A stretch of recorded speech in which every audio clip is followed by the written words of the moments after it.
Color barriers are continuing to be broken in sports, and 4 men in Springfield are just a group of coaches doing their part in paving the way. The annual city tournament wrapped up nearly 2 weeks ago in Springfield, and while Lamphere came out on top as champions, it featured a historic milestone that had never been accomplished in the history of the event. For the first time ever, all 4 coaches at the tournament were men of color, and while this is the first time in District 186's history with Sacred Heart Griffin at the event each year, all 4 schools were able to represent in ways they had never been able to before. For Coach Tim Allen, Marquise Warfield, Lawrence Thomas, and Blake Turner, it means a great deal to see other coaches of color paving the way. It means a lot to all of us, but speaking for me, it means a lot to me because when I grew up, we didn't see that. And you know, when I grew up, I never knew that it was a possibility that it could happen. For me to just share a seat with them as well as make history with them, I'm proud of. And then I love my community and I love my city. So a lot of people in the city are very happy that this history has been made and looking forward to more history being made. During the city tournament, each coach was able to play against one another, and when they looked at the other sideline during each game, they saw a coach of color, something they weren't always used to at this event. I have a history with these guys, and it's a great history. It's a history of competition, but it's a history of respect too. So they do it the right way, and you know, I love being there with them and competing with them, and I thought we put on for the right reason. I thought our kids did well.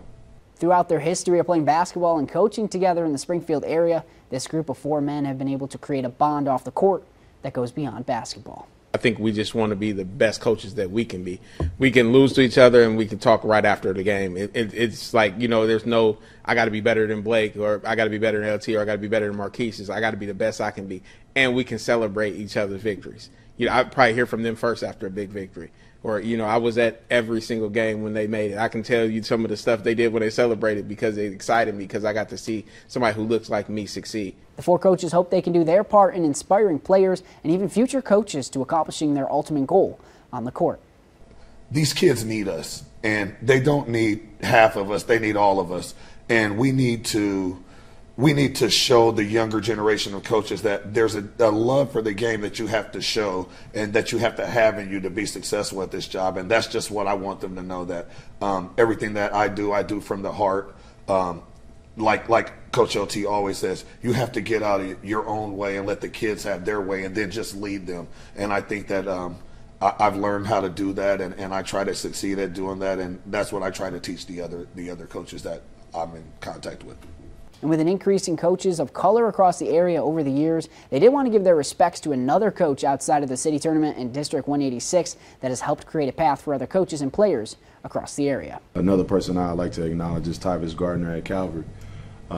He had a great year last year. They ranked like 23rd this year in 1A. He's been doing a great job for years. He's another African-American coach that has laid the foundation for a lot of players here. He's another person that we have the utmost respect for.